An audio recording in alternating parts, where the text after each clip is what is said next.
Hello students, आज इस lecture में हम लोग एक टॉपिक कवर करेंगे, प्रोजेक्शन ऑफ सॉलिड। तो प्रोजेक्शन पढ़ने से पहले सॉलिड के कुछ बेसिक्स जान लेते हैं। किसी भी थ्री डायमेंशनल ऑब्जेक्ट को हम इंजीनियरिंग ग्राफिक्स में एज अ सॉलिड कंसिडर करते हैं। जैसे कि ये हमारे पास एक क्यूब रखा हुआ है। इस क्यूब को हम देखते हैं तो ये थ्री डायमेंशनल है। इसकी लंबाई है, चौड़ाई है, ऊंचाई है। तो इस तरह के बहुत सारे ऑब्जेक्ट्स होते हैं, इस तरह के बहुत सारे ऑब्जेक्ट होते हैं जो थ्री डायमेंशनल होते हैं। इन थ्री डायमेंशनल ऑब्जेक्ट को इंजीनियरिंग ग्राफिक्स में सॉलिड कहा जाता है। अब देखते हैं सॉलिड का क्या यूज़ है। बहुत सारे जो भी कंस्ट्रक्शंस हम देखते हैं, बिल्डिंग्स बनी हुई हैं, ब्रिजेस बने हुए हैं, या दुनिया में किसी भी तरह की कोई मशीन है, किसी भी तरह का कोई इंजीनियरिंग ऑब्जेक्ट है, ये सभी छोटे छोटे सॉलिड को असेंबल करके बनाया गया होता है। अब ये सॉलिड किस तरह के होते हैं, तो इंजीनियरिंग ग्राफिक्स में सॉलिड्स को बेसिकली दो तरह से क्लासीफाई किया गया, टू टाइप्स में क्लासीफाई किया गया। ये टू टाइप्स क्या होते हैं?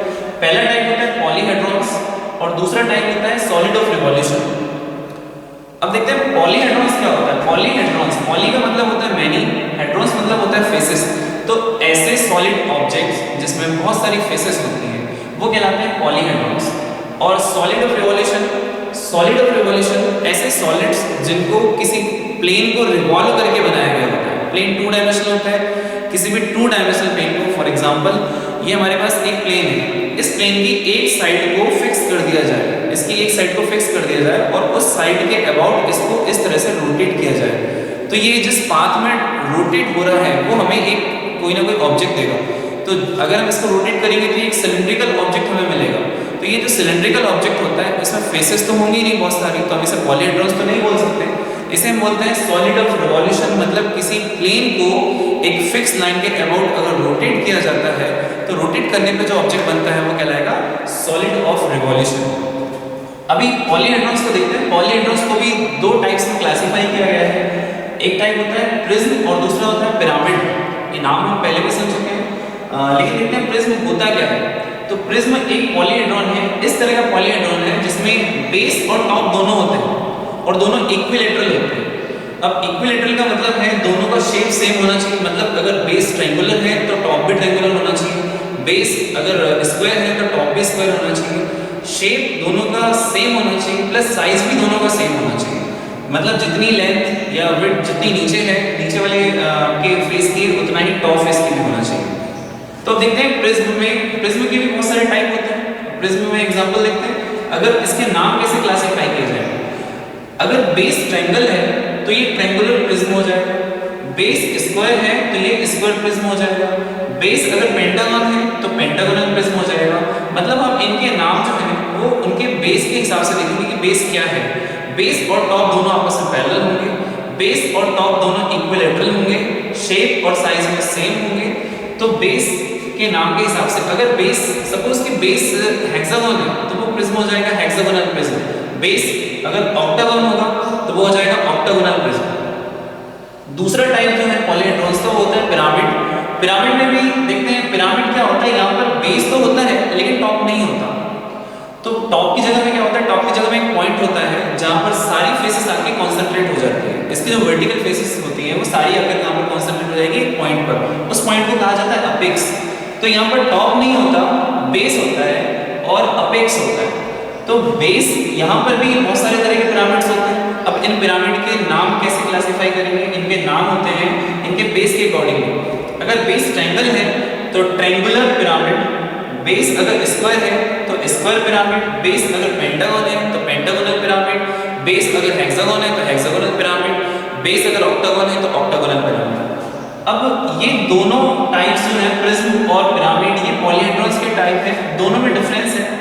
अब कुछ डिफरेंसेस देखते हैं कि एक प्रिज्म में और एक पिरामिड में बेसिकली क्या डिफरेंस है। तो देखिए प्रिज्म में यहाँ पे जो साइड्स हैं वो वर्टिकल है और यहाँ पर क्या है, तिरछी है। इनको बोलते हैं स्लैंट साइड। साइड मतलब जैसे मेरे पास ये एक सॉलिड ऑब्जेक्ट है, हमारे पास ये जो ऑब्जेक्ट है ये है प्रिज्म है, स्क्वायर प्रिज्म मेरे पास है। इस स्क्वायर प्रिज्म में हम देख रहे हैं कि जो वर्टिकल साइड्स हैं, ये वर्टिकल साइड्स ये एक फेस जनरेट कर रही है। फेस कैसा हो रहा है, ये होगा एक रेक्टेंगुलर फेस। मतलब किसी भी तरह के प्रिज्म में आप देखेंगे जैसे ट्रायंगुलर प्रिज्म है, स्क्वायर प्रिज्म है या पेंटागोनल प्रिज्म है, इन सभी प्रिज्म में यहाँ पे वर्टिकल साइड्स क्या कर रही है, फेस बना रही है। वो फेस कैसा होता है, रेक्टेंगुलर फेस। मतलब हम अगर टॉप और बेस को हटा के बात करें तो बाकी सारी फेसेस कैसे होंगी? बाकी सारी फेसेस रेक्टेंगुलर होंगी। किसमें? प्रिज्म में। प्रिज्म में टॉप और बेस के अलावा बाकी सारी फेसेस होती हैं रेक्टेंगुलर। वही हम बात करते हैं पिरामिड में, तो पिरामिड में हम देखते हैं ये मेरे पास एक ट्रायंगुलर पिरामिड है। इस ट्रायंगुलर पिरामिड में बेस की बात करें तो बाकी साइड्स जो हैं, बेस से जाने वाली बाकी साइड्स हैं, ये बाकी साइड्स होती हैं स्लैंट, मतलब तिरछी, झुकी हुई। ये साइड्स एक पॉइंट पे आके मिल रही होती है और ये बनाती है ट्रायंगल। तो ये इस तरह के बहुत सारे ट्रायंगुलर फेसेस मिलेंगे। तो दोनों में बेसिक डिफरेंस ये मिल जाएगा हमें प्रिज्म और पिरामिड में, कि प्रिज्म में वर्टिकल फेसेस जो होंगी वो रेक्टेंगुलर होंगी और यहाँ पर जो बाकी फेसेस होंगी बेस के अलावा आपके पिरामिड में, वो सारी की सारी ट्रायंगुलर फेसेस होंगी। अब इनके बाद इनमें कुछ चीज़ें हैं जो हमें ज़रूरत पड़ेगी, जैसे कि साइड्स। इन साइड्स को कहा जाता है वर्टिकल साइड्स, इन्हें बोलेंगे वर्टिकल साइड्स। ये जो कॉर्नर्स हैं इन्हें बोलेंगे टॉप कॉर्नर्स।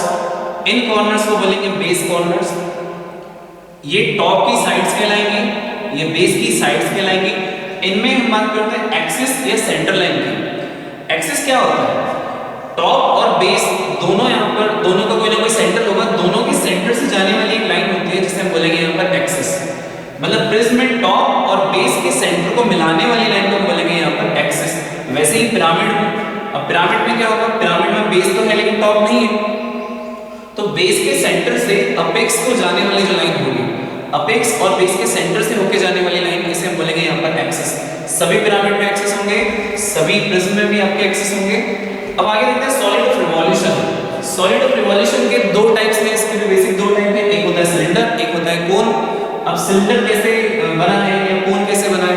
तो एक राइट एंगल, एक रेक्टेंगल लेते हैं हम, और इस रेक्टेंगल को जैसे ये रखा हुआ है, इस रेक्टेंगल की एक वर्टिकल साइड को फिक्स कर दिया और इसको धीरे धीरे 360 डिग्री रोटेट करेंगे।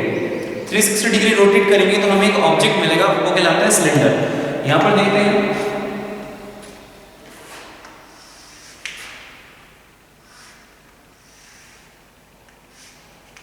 ये हमारे पास एक रेक्टेंगल है, इसको मैं इस फिक्स लाइन के अबाउट इसकी एक साइड को फिक्स करके इसको 360 डिग्री रोटेट करूंगा, तो ये इस तरह से रोटेट होकर वापस यहाँ आ जाएगा, इस तरह से रोटेट होकर यहाँ आ जाएगा, हमें एक शेप मिलेगा, ये कहलाएगा सिलेंडर। तो एक प्लेन को, एक 2 डायमेंशनल प्लेन को किसी एक फिक्स साइड के अबाउट हम रिवॉल्व करते हैं, रोटेट करते हैं, तो इस तरह के सॉलिड होते हैं, सॉलिड ऑफ रिवॉल्यूशन, जिसमें सिलेंडर है, इसमें कोन है।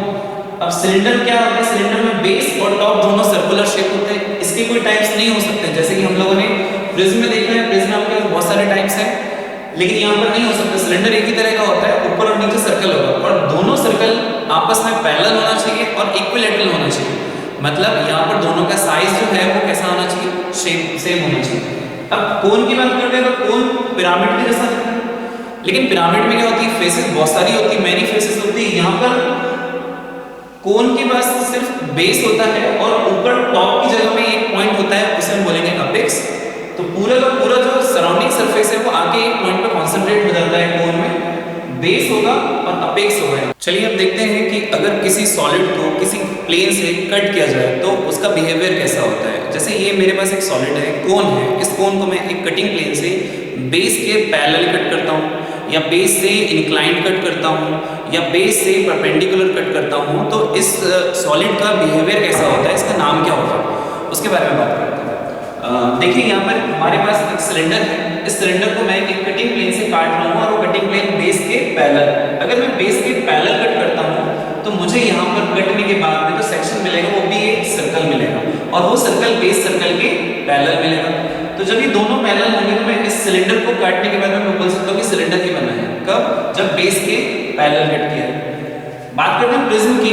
प्रिज्म भी इसी तरह का सॉलिड होता है। प्रिज्म को अगर मैं बेस से पैरेलल कट करूंगा, कटिंग प्लेन को बेस के पैरेलल रख के कट करूंगा, तो यहाँ पर अगर ये स्क्वायर प्रिज्म है तो यहाँ पर भी स्क्वायर मिलेगा, मतलब इस तरह का डायग्राम मिलेगा, इस तरह का ऑब्जेक्ट मिलेगा।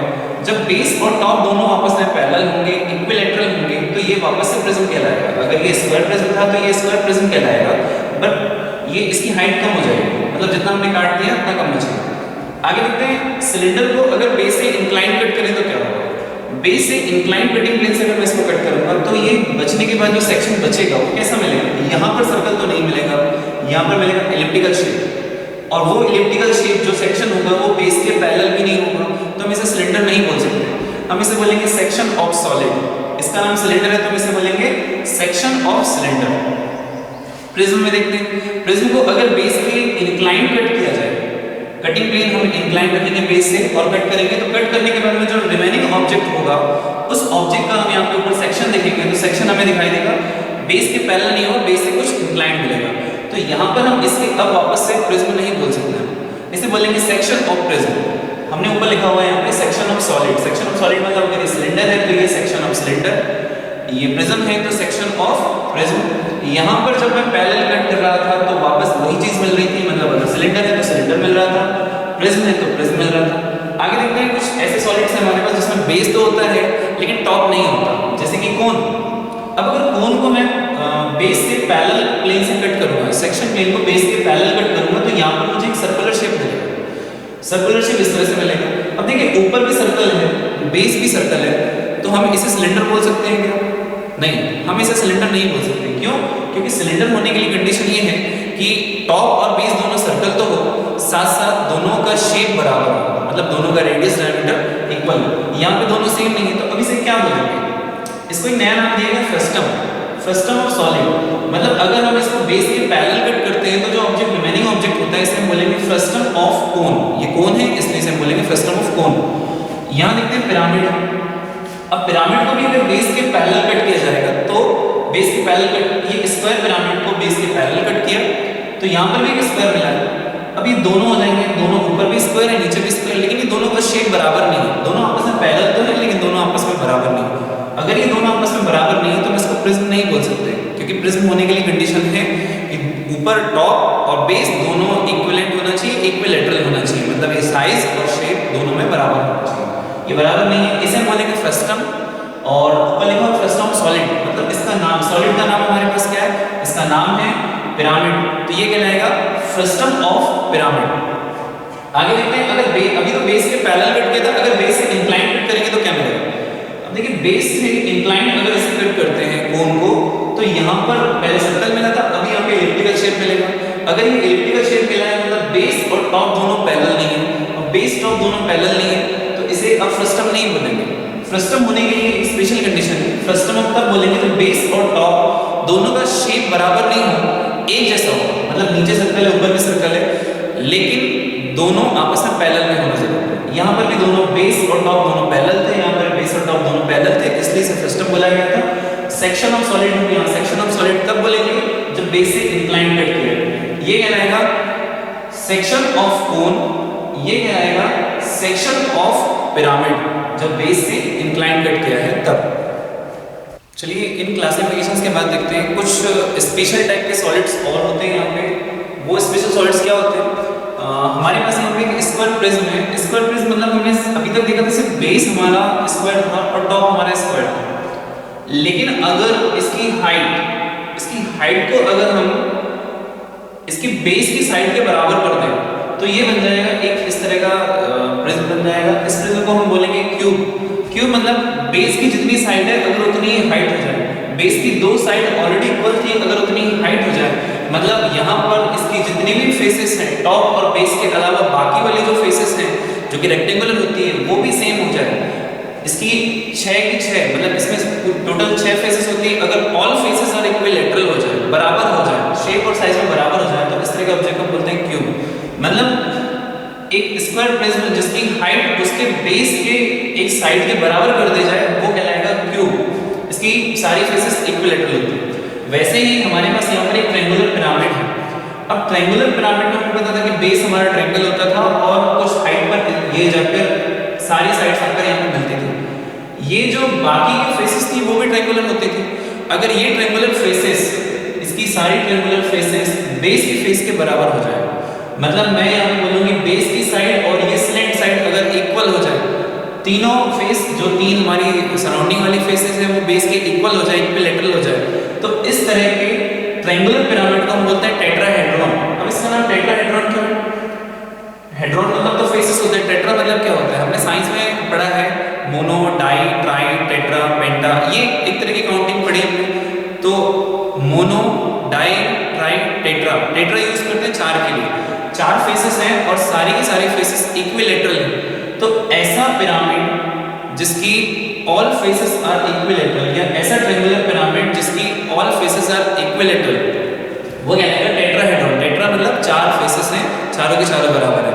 हम देखेंगे हमारे पास ये क्यूब है, इस क्यूब को देखते हैं। इस क्यूब में ये एक तरह का प्रिज्म होता है, अगर इसका हाइट ज्यादा होती है तो ये स्क्वायर प्रिज्म कहलाता है, लेकिन इसकी बेस की साइड के बराबर इसकी हाइट कर दी गई है, तो ये हो गया हमारे पास क्यूब। इस तरह से हम देखते हैं हमारे पास ये पिरामिड की अगर हम इसकी हाइट और बढ़ा देते हैं तो ये सिर्फ एक ट्रायंगुलर पिरामिड हो जाएगा। लेकिन हम देख रहे हैं कि जितनी बेस की साइड है उतनी स्लैंट साइड को बराबर कर दिया जाए तो ये सारी फेसेस बराबर हो जाएंगी, सारी फेसेस बराबर हो जाएंगी।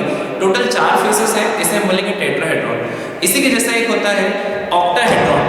ऑक्टाहेड्रॉन मतलब जिसमें 8 फेसेस होंगी और 8 फेसेस बराबर होंगी। देखिए 1 2 3 4 फेसेस ऊपर हैं, 4 फेसेस नीचे हैं। ये ऑल फेसेस आर इक्विलेटरल, इसकी सारी फेसेस बराबर है, शेप भी सेम है और साइज भी सेम है। इस तरह के ऑब्जेक्ट को जिसमें 8 फेसेस बराबर होंगे इसका नाम है ऑक्टाहेड्रॉन। आइए देखते हैं सॉलिड के कुछ नॉमेनक्लेचर्स। सबसे पहले बात करते हैं प्रिज्म की। प्रिज्म में किस चीज को क्या बोला जाता है ये देखते हैं। तो प्रिज्म में टॉप और बेस दोनों होते हैं। तो टॉप फेस जो टॉप पे होता है उसे बोलते हैं टॉप फेस, जो बेस में होता है उसे बोलते हैं बेस फेस। इस टॉप और बेस के अलावा जितनी भी फेसेस होती है सारी की सारी होती है रेक्टेंगुलर फेसेस।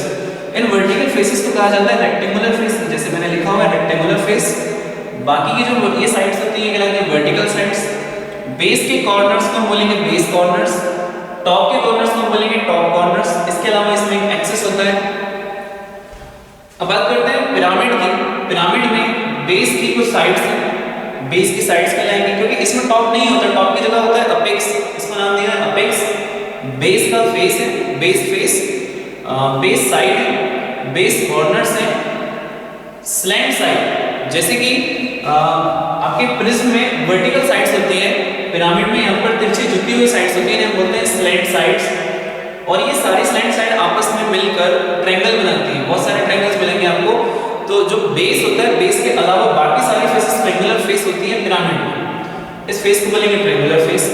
इसके बाद हम बात करते हैं सॉलिड ऑफ रिवॉल्यूशन में। सॉलिड ऑफ रिवॉल्यूशन में दो हमारे पास ऑब्जेक्ट हैं, जैसे कि एक सिलेंडर है और एक कोन है। सिलेंडर में हम देखते हैं टॉप और बेस तो होता है लेकिन कोई वर्टिकल साइड नहीं होती रियल, जैसे कि हमारे प्रिज्म में होती है वर्टिकल साइड्स होती है, रियल साइड्स होती है। यहाँ पर कोई रियल साइड हमारे पास नहीं है, तो यहाँ पर रियल साइड नहीं है, कुछ इमेजिनरी साइड एज्यूम करते हैं। एक्चुअली ये सारी जो भी सरफेस बना हुआ है ये सब किसी न किसी ऐसे बहुत सारी मल्टीपल इन्फिनाइट लाइन से मिलकर बना होता है। जब हम उस चीज़ को रिवॉल्व करते हैं, एक प्लेन को रिवॉल्व करके हम बनाते हैं, तो बहुत सारी वर्टिकल लाइन्स एज्यूम करते हैं। ये सारी लाइन कहलाती है जनरेटर्स। कोन में भी सेम ऐसा ही है, कोन में आपका बेस है और टॉप नहीं है, अपेक्स है। तो ये एक्चुअली जो बना होता है ये इस तरह के राइट एंगल ट्रायंगल को रोटेट करके बना होता है। राइट एंगल ट्रायंगल, इसके हम एक साइड को फिक्स कर देते हैं वर्टिकल को और इसको धीरे धीरे ऐसे रोटेट करेंगे तो ये कोन का जनरेशन होगा। अब ये जितनी जगह से रोटेट करके जा रहा है उतनी जगह पे हम हजारों लाइंस, इन्फिनाइट लाइंस एज्यूम कर सकते हैं। ये सारी लाइन कहलाती है जनरेटर्स। अब यहाँ पर हमारे पास जनरेटर्स हैं और टॉप है, बेस है सिलेंडर में, कोन में बेस है और अपेक्स है। ये सारे नॉमेनक्लेचर्स हमें ये बताएंगे कि ये जो ऑब्जेक्ट्स हैं हमारे पास, जो सॉलिड्स हैं, ये अगर किसी प्लेन में रखे हैं तो उस प्लेन से इसकी पोजीशन कैसी है। फॉर एग्जांपल अगर हमारा प्रिज्म या हमारा पिरामिड किसी प्लेन पे जैसे हॉरिजॉन्टल प्लेन पे अगर रखा है तो वो कैसे रखा है, हमें इन पॉइंट से पता चलेगा कि वो उसके ट्रायंगुलर फेस एचपी में है या उसका बेस एचपी में है या उसकी कोई साइड एचपी में है या किसी कॉर्नर के थ्रू रखा हुआ है। वैसे ही सिलेंडर और कोन भी कैसे रखे होंगे, या तो उसका जनरेटर एचपी में है या बेस है या अपेक्स है। ये सारी चीज़ें हमें इन पॉइंट के माध्यम से पता चलेगी और ये सारी चीज़ों को हम यूज़ करके अगले लेक्चर में क्वेश्चन को सॉल्व करने की कोशिश करेंगे, कुछ प्रॉब्लम सॉल्व करेंगे। तो बस आज इस लेक्चर के लिए इतना ही। Thank you so much.